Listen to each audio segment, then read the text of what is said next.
Buenas noches, profesor. En esta ocasión, el grupo número 5 va a exponer acerca de la escala de procrastinación académica. Los integrantes somos Cutipa Cabana, Norma Zenaida, Calar Saite, Emmanuel Diego, Wilcape Vilcape, Sheila Lourdes, Huarcaya Onofre, Elvis Kevin. Siguiente, por favor.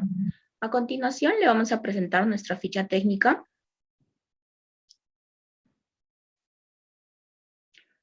Aquí vamos a encontrar el nombre original, que va a ser la escala de procrastinación académica.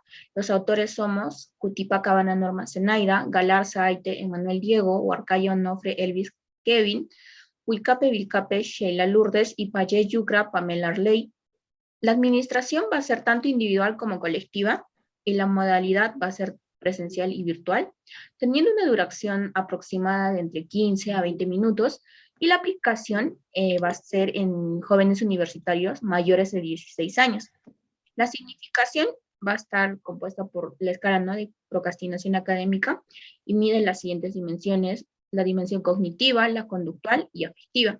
Los materiales que hemos utilizado, utilizar de manera virtual, han sido el manual y la hoja de calificación. Asimismo, las plataformas virtuales como Google Forms, Google Meet y Zoom. Los materiales a utilizar de manera presencial serán el manual y la hoja de calificación. Siguiente, por favor. Ahora hablamos acerca de una pequeña descripción general del cuestionario. Y bueno, la presente escala de procrastinación académica tiene como fin evaluar la variable latente de procrastinación académica en jóvenes universitarios mayores de 16 años con respecto a las siguientes dimensiones: cognitiva, conductual y afectiva, siendo esta una prueba psicológica psicométrica, la cual contribuirá en diferentes investigaciones de corte educativo y también en investigaciones de psicología social. Siguiente, por favor. Pasamos con los elementos teóricos. Y bueno, ¿qué nos dicen los autores, no? A través de la revisión bibliográfica, tenemos esta pequeña concepción general que, bueno, se va a considerar la procrastinación como una falla de autocontrol y organización del tiempo, de tal modo que puede evaluarse de qué manera y desde qué momento comienza este hábito de posponer las actividades para después. De acuerdo con Ferrari y Thais en 2007 y Kant y Sánchez en el 2012, el concepto de procrastinación hace referencia a esa postergación voluntaria de tareas que deben ser entregadas en un tiempo determinado. Y bueno, este concepto también va a ser conocido como una morosidad académica, según Aguilar y Valencia, en su postulado en 1994, también como una dilación o postergación de actividades y responsabilidades. Por otro lado, Steele, como se citó en Carranza y Ramírez 2013, nos afirma que, bueno, el primer análisis histórico sobre el concepto de procrastinación fue escrito por Milgram en 1992, donde se manifiesta que las personas adquieren una serie de compromisos que deben de ser cumplidos a corto plazo y el no realizarlos conlleva a una postergación de actividades. Le doy el pase a mi compañero. Bien. Ahora, muchísimas gracias por el pase, compañero. Ahora vamos a hablar sobre lo que vendrían a ser los factores de la procrastinación académica. Siguiente, por favor. Bien, para empezar a hablar sobre este y los factores como tal que hemos llegado a desarrollar en nuestra escala, vamos a empezar por Guzmán, que en el 2017 nos menciona que la procrastinación académica va a ser aquella conducta compleja en cuanto a las causas que la provocan. La mayoría de estudios realizados trataron de encontrar su etiología como tal, y generalmente se han centrado en comprender la influencia de algunos rasgos personales, así como de otro tipo de contingencias, en lo que vendrían a ser contingencias contextuales o sociales. Siguiente, por favor. Bien, ahora bien, vamos a hablar sobre los factores evaluados en nuestra escala. Hemos desarrollado tres factores como tal. Tenemos a los componentes cognitivos, a los componentes conductuales y a los componentes afectivos. Vamos a proseguir a hablar con el primer componente o factor, siguiente, que es el componente cognitivo. Según Albert Ellis y su modelo del ABC, nos menciona que la procrastinación es una reacción, pero no en sí a la tarea académica, sino a las creencias que el estudiante tiene sobre ellas. Y de igual forma nos menciona que la postergación de las tareas no va a estar limitado a la versión de la tarea, sino que a aquellos beneficios positivos inmediatos, más atractivos que se van a presentar colateralmente con las circunstancias. Y de igual forma nos menciona que es importante la responsabilidad y el compromiso que conllevan a esta. es probable que el impulso al estudiante a un estado de extrema preocupación. Ahora bien, vamos a continuar con los componentes, con los siguientes factores. Siguiente, por favor. Con los componentes conductuales. Aquí tenemos dos autores que nos hablan con respecto a este tipo de componentes, que tenemos a Ferrari, Johnson y McCown en 1995, que realizaron una investigación en la cual nos mencionan que la procrastinación está constituida por patrones ya sean conductuales y cognitivos, y estas la van a llegar a relacionar a la intencionalidad de la realización de una tarea y con la falta de eficacia al momento de inicialización, el desarrollo y la finalización de esta. Este proceso nos va a traer aparejados sentimientos de ansiedad, inquietud o abatimiento. De igual forma nos mencionan que la procrastinación académica va a variar a través del tiempo, ¿no? Por lo tanto, nos mencionan que es una conducta dinámica que va a estar llegada o condicionada por variables educativas, como el contenido, las estrategias de los docentes, los medios, el material utilizado y para la formación académica. Y otro estudio que nos menciona Vergara en el 2020 nos indica que es importante hacer una diferenciación en el estudiante que hace un aplazamiento de sus obligaciones ocasionalmente del que tiene conductas de aplazamiento cotidiano. Ahora vamos a pasar sobre el tercer factor, que son los componentes afectivos. En este nos mencionan que son fijados por la poca motivación intrínseca que se tenga para la realización de actividades académicas, ya que al ser percibidas como actividades impuestas u obligatorias, generan una disminución en las emociones, ya sean positivas, tales como el orgullo, disfrute o esperanza, así como el incremento en las emociones negativas, que vendrían a ser ejemplificadas como la ansiedad, el enfado, la desesperación e inclusive la depresión.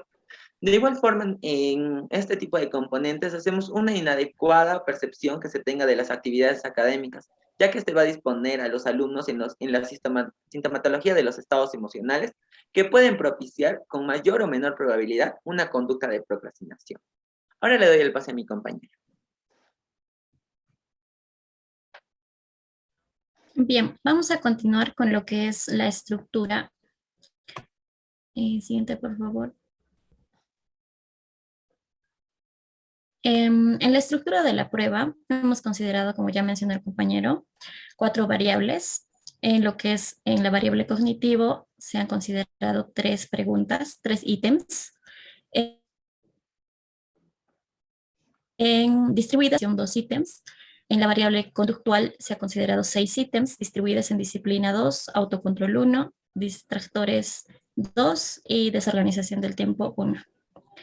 Y por último, en lo que es la variable afectivo, se ha considerado 3 ítems, miedo al fracaso 1 y aumento del estrés 2.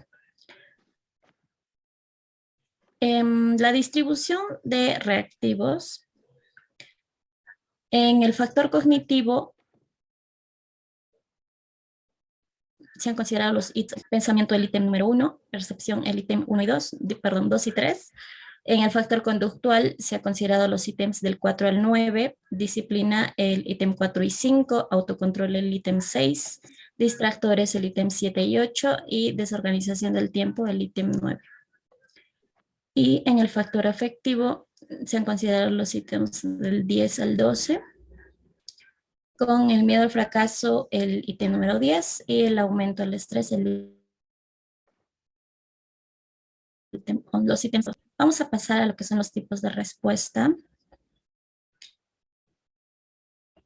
La persona evaluada deberá marcar con una X en la parte derecha de cada ítem con la opción que más le convenza, teniendo las siguientes opciones entre el muy de acuerdo, neutral, en desacuerdo y muy en desacuerdo. Solo se debe marcar una de estas alternativas por ítem. Siguiente, por favor. En cuanto a las instrucciones, tenemos instrucciones generales, que estas deberán ser adaptadas dependiendo del contexto en el cual se desarrollará la prueba, ¿no? Antes de la prueba, se debe realizar la evaluación en un ambiente óptimo y adecuado, donde los sonidos externos no interfieran con la respuesta del evaluado, con una iluminación adecuada, una temperatura adecuada y la separación prudente entre los evaluados en el caso de que esta prueba sea aplicada de manera colectiva. Durante la prueba, al aplicarse la escala, se encuentran las instrucciones e indicaciones dadas. Sin embargo, hay posibilidades de que el evaluado le añada algunas indicaciones que sean adecuadas según el contexto en el que se encuentre. Algunas sugerencias en tomarse en cuenta pueden ser, primero, mencionar de que es de suma importancia leer la prueba completa previamente antes de empezar a realizar la aplicación. Esto con la finalidad de prever posibilidades de preguntas que puedan surgir en los evaluados. 2, indicar a los evaluados que si existen dudas, deben mencionarse, ya que éstas serán pertinentemente aclaradas en su respectivo momento. 3, indicar que la información que se obtendrá se maneja de manera confidencial, ¿no? Solo se darán con fines académicos. 4, motivar e incitar a los participantes a responder toda la prueba. 5, mencionar a los evaluados que no existen respuestas correctas e incorrectas y que deben ser totalmente sinceros.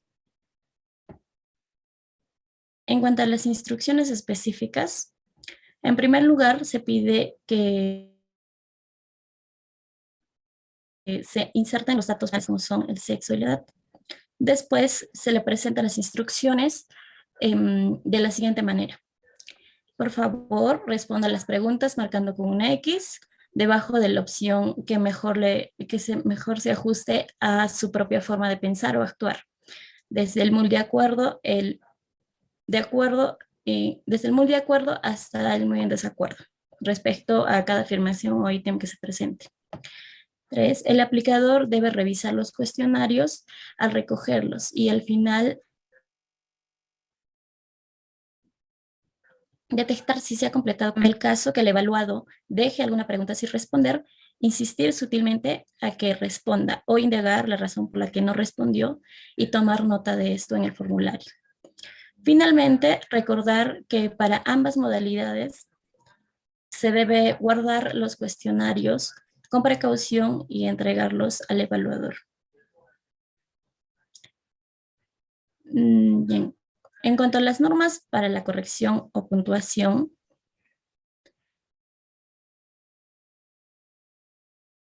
se consideran los 12 ítems a la escala en un formato de tipo Likert, donde 1 es muy en desacuerdo, 2 es en desacuerdo, 3 neutral, 4 de acuerdo, 5 muy en de acuerdo. Esta puntuación se llevará a cabo en todos los ítems desde el 1 al 2, ya que se tratan de ítems positivos. Por otro lado, para la obtención de la puntuación directa del factor cognitivo, se sumaron los puntajes de los ítems del 1 al 3. Para el factor conductual se sumaron los puntajes de los ítems del 4 al 9. Y por último, lo que respecta al factor afectivo, es al 12. Cabe mencionar que para una puntuación global se tendrían que sumar la puntuación directa de los factores ya descritos anteriormente.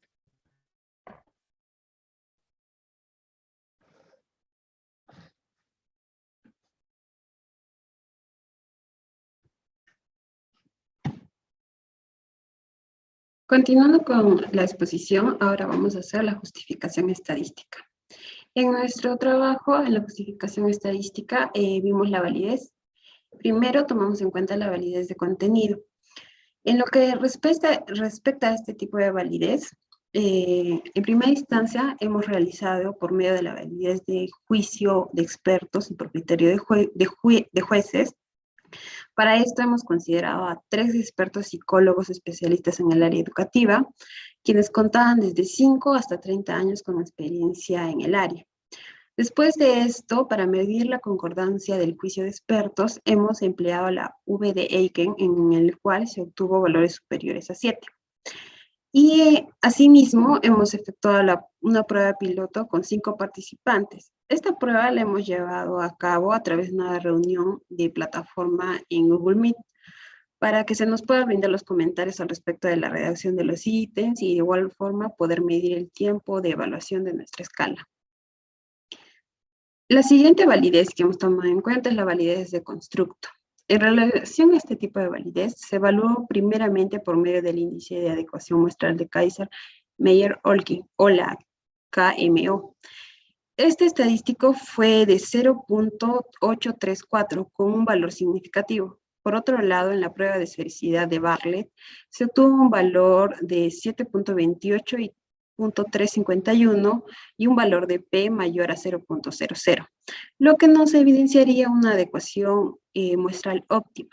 También, después de esto, procedimos a realizar el análisis factorial exploratorio, iniciando con el método de análisis de componentes principales. Esto nos arrojó y obtuvimos las siguientes cargas factoriales, que las estamos presentando en esta tabla. Por lo tanto, arrojaron 3 tipos de cargas factoriales. En la siguiente, la validez convergente, se verificaron las correlaciones utilizadas con el coeficiente de Pearson y también se trabajó simultáneamente con el inventario de ansiedad de Beck, o el BEI, el cual va a medir la gravedad de la ansiedad actual en adultos y adolescentes y va a tomar como base la ansiedad general como el único factor. Esto lo presentamos en la matriz de correlación.